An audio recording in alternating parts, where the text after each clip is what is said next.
ఈరోజు ఇక్కడ మీకు ప్రజెంటేషన్ చేసింది కానీ ఇక్కడ చూపించింది కానీ మీరు గుర్తుపెట్టుకోవాల్సింది ఇది జననాయకుడు అనే పేరుతో ఒక ప్రత్యేకమైన కార్యక్రమానికి శ్రీకారం చుట్టాం. ఎవరైనా సరే ఇక్కడికి వచ్చి నేరుగా చెప్పుకున్నా, వాట్సాప్ గ్రూపుల్లో నేరుగా సెల్ ఫోన్లో మెసేజ్ ఇచ్చినా,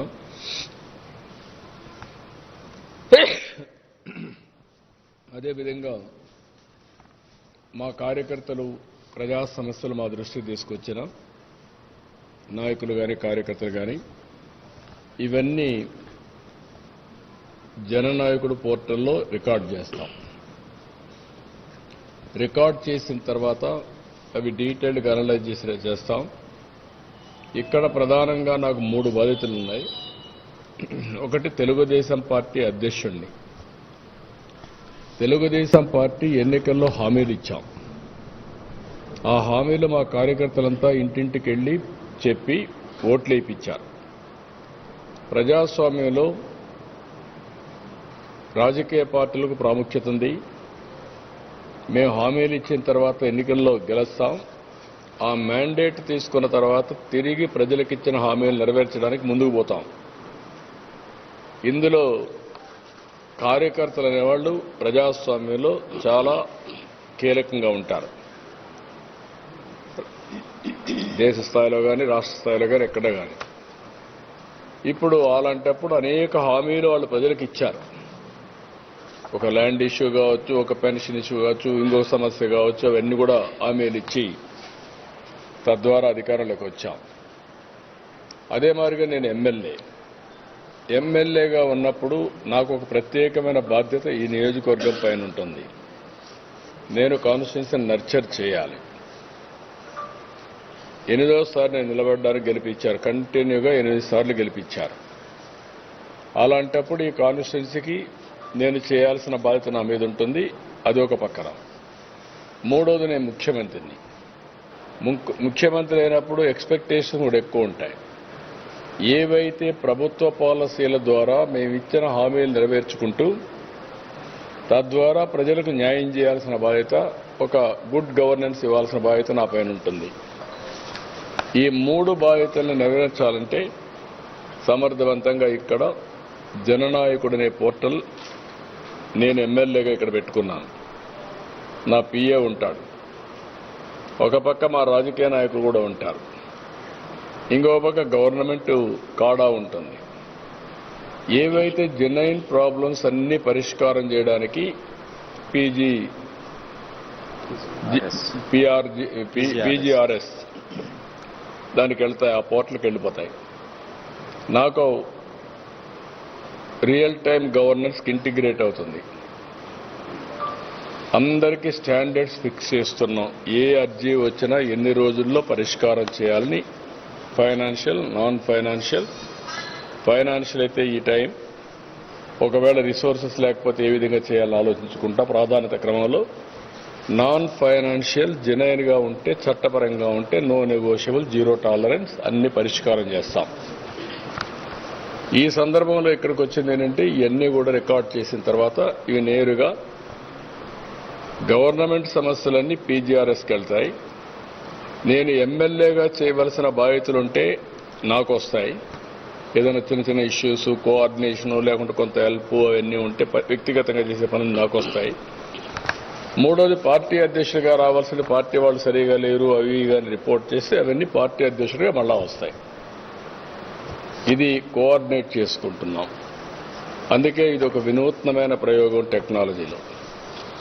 ఒక అతను ఒక అర్జీ ఇస్తే ఆ అర్జీ తీసుకున్న తర్వాత ఒక రిక్వెస్ట్ కావచ్చు, ఒక అర్జీ కావచ్చు, ఒక పిటిషన్ కావచ్చు, ఏదైనా ఒక నిర్దిష్టమైన సమయంలో ఆ సమస్య పరిష్కారం చేసి మళ్ళీ అతనికి ఇన్ఫార్మ్ చేయడం. ఎవరికి ఏ సమస్య ఉన్నా చెప్పుకోవచ్చు. అసాధ్యాలు అధ్యయనం చేసుకుంటాం. చేయలేకపోతే ఎందుకు చేయలేకపోయాం కూడా చెప్తాం.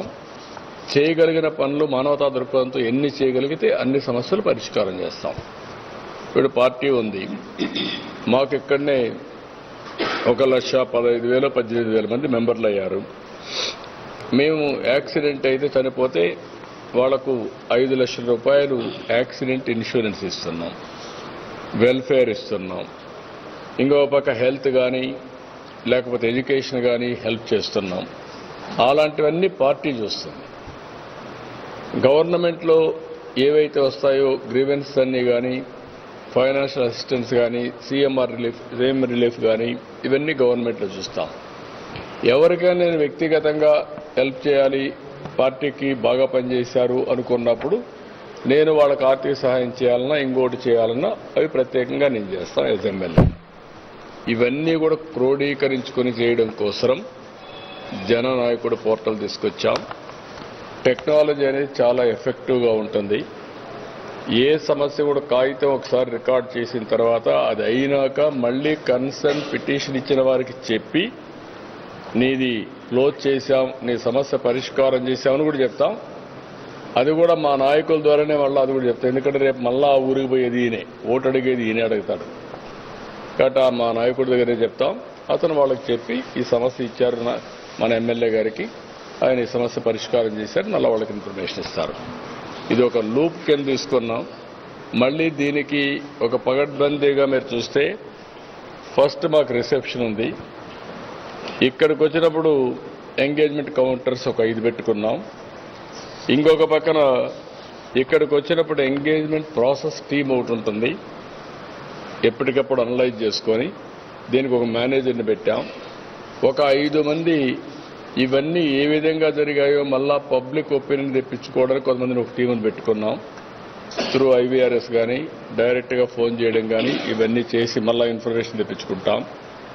ఏదో టెక్నికల్గా సమస్యను పరిష్కారం చేయాలి కాబట్టి ఈ డెస్క్ నుంచి ఇంకో డెస్క్ పంపిస్తే లాభం లేదు. జెన్యూన్గా సమస్య పరిష్కారం కావాలి. ఆ జెన్యూన్గా సమస్య పరిష్కారం చేయకపోతే మళ్ళీ రీఓపెన్ చేస్తాం.